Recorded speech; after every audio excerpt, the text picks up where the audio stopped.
और मयंक कॉलेज में एक दूसरे के दोस्त बने थे। उनके कॉलेज का फाइनल ईयर चल रहा था। इसके बाद वो सभी अपनी अपनी जॉब्स में बिजी होने वाले थे, इसलिए वो आखिरी बार एक साथ न्यू ईयर सेलिब्रेट करना चाहते थे। उन चारों ने डिसाइड किया कि वो इस न्यू ईयर्स ईव पर एक क्लब में जाएंगे और एक यादगार पार्टी करेंगे।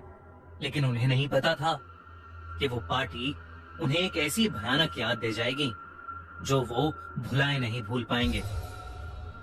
क्लब में बज रहे गानों पर डांस करते करते सुयश को छोड़कर बाकी सभी ने बहुत ज्यादा शराब पी ली थी।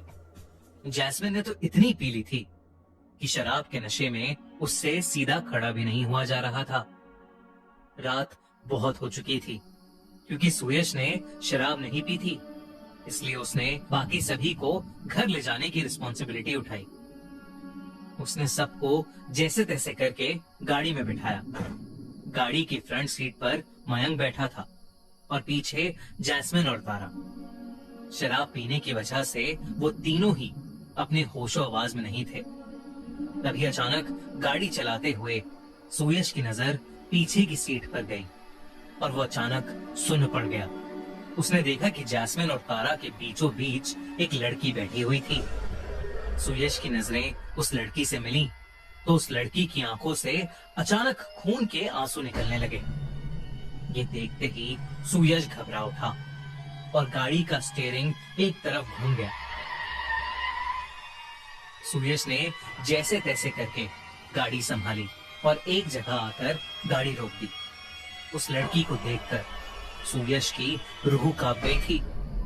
जब सुयश ने वापस पीछे मुड़कर देखा तो वो लड़की गाड़ी में नहीं थी।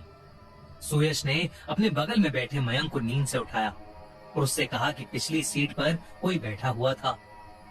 मयंक ने पीछे मुड़कर देखा तो वहां जैस्मिन और तारा के अलावा कोई भी नहीं था। मयंक ने सुयश का मजाक उड़ाते हुए कहा, भाई दारू मैंने पी है और नशा तुझे चढ़ रहा है। ऐसा बोलकर मयंक सुयश पर हंसने लगा क्योंकि वो लड़की अब सचमुच गाड़ी में नहीं थी। सुयश को भी लगने लगा कि शायद वो उसका वहम ही था और वो वापस गाड़ी चलाने लगा। तभी जैस्मिन को होश आया और उसने कहा कि उसे चक्कर आ रहे हैं। सुयश ने गाड़ी साइड में लगाई और जैस्मिन को उतार कर गाड़ी से बाहर ले गया। जैस्मिन ने गाड़ी से उतरते ही उल्टी कर दी। उल्टी करने के बाद सुयश ने मयंक को आवाज देकर पानी की बोतल मांगी और कुछ ही सेकंड्स में सुयश के पैरों के पास एक पानी की बोतल रोल करते हुए आ गई।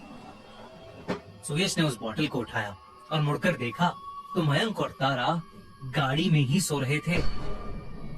सुयश सोचने लगा कि मयंक और तारा गाड़ी में सो रहे हैं तो आखिर वो बोतल किसने उसकी ओर फेंकी थी।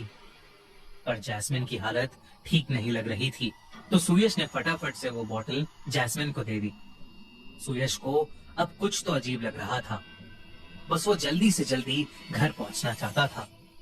जैस्मिन को गाड़ी में बिठाकर सुयश फिर से गाड़ी चलाने लगा, लेकिन कुछ दूर चलते ही अचानक से सुयश ने गाड़ी के ब्रेक मारे। सुयश को लगा कि उसकी गाड़ी के सामने वही लड़की आ गई है जो पहले सुयश को बैक सीट पर दिखी थी, लेकिन जब उसने गाड़ी रोकी तो वो लड़की क्या दूर दूर तक उनके पास कोई नहीं था। सुयश को कुछ समझ नहीं आ रहा था कि उसके साथ क्या हो रहा है। उसने वापस से गाड़ी स्टार्ट की और चुपचाप आगे चलता रहा। कुछ ही देर में वो लड़की एक बार फिर से अचानक ही सुयश की गाड़ी के सामने आ गई, लेकिन इस बार सुयश ने गाड़ी नहीं रोकी और तेजी से उस लड़की की तरफ गाड़ी चलाने लगा। देखते ही देखते सुयश की गाड़ी उस लड़की के आर पार हो गई। अब सुयश को यकीन हो गया था कि वो लड़की कोई आत्मा है जो उसे बार बार दिख रही है। सुयश ने गाड़ी की स्पीड और तेज कर दी क्योंकि वो अब बस घर पहुंचना चाहता था। तभी बैक सीट पर बेहोश पड़ी तारा एकदम से सीधी होकर बैठ गई। वो बिना कुछ बोले बस सुयश को घूरने लगी। सुयश की नजर जब तारा पर गई तो सुयश ने उसका नाम पुकारकर उससे बात करने की कोशिश भी की, पर तारा मानो सुन्न होकर बस उसे घूरे ही जा रही थी। तभी तारा एक अजीब सी आवाज में कुछ बड़बड़ाने लगी। सुयश डर के मारे मयंक को उठाने की कोशिश करने लगा, पर मयंक होश में ही नहीं आ रहा था। देखते ही देखते तारा के चेहरे का रंग बदलने लगा। उसका चेहरा सफेद पड़ने लगा और तारा अपना सर गाड़ी की विंडो पर जोर जोर से मारने लगी। इतनी जोर से कि उसके सर से खून निकलना शुरू हो गया था। तारा बिल्कुल पागल हो चुकी थी और सुयश को कुछ भी समझ नहीं आ रहा था। सुयश के अलावा और कोई भी होश में नहीं था। सुयश ने पुलिस को फोन मिलाया और इससे पहले कि वो पुलिस से बात कर पाता, पीछे से उसकी गर्दन पर दो हाथ आए और उसका गला दबाने लगे। सुयश का कंट्रोल गाड़ी से हट गया और गाड़ी सीधा जाकर एक पेड़ से टकरा गई।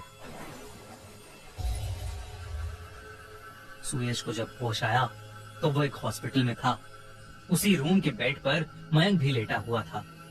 पुलिस जब सुयश से पूछताछ करने आई तो उसे पता चला कि गाड़ी में बैठे सभी लोगों की जान बच गई थी, बस कुछ गहरी चोटें आई थीं। सुयश ने पुलिस को सब कुछ बिल्कुल सच्चाई के साथ बताया। तभी वहां खड़े एक पुलिस ऑफिसर ने बताया, ऐसी ही एक लड़की के बारे में और भी केसेस आ चुके हैं। ऐसा माना जाता है कि उसी रोड पर न्यू ईयर ईव के दिन एक लड़की को एक गाड़ी ने टक्कर मार दी थी। गाड़ी चलाने वाले ने पी रखी थी और वो उस लड़की को वहीं रोड पर पड़ा छोड़ गया। उस लड़की की उसी रात मौत हो गई और अब शायद उसी की आत्मा वहां भटकती है और उस रोड से गाड़ी चला रहे लोगों को हॉन्ट करती है। लेकिन सुयश के अलावा किसी को भी उस रात के बारे में ऐसा कुछ याद नहीं। सुयश को आज भी उस रात से जुड़े भयानक सपने आते हैं। उस रात के कई महीनों बाद तक भी सुयश ने रात में गाड़ी ही नहीं चलाई।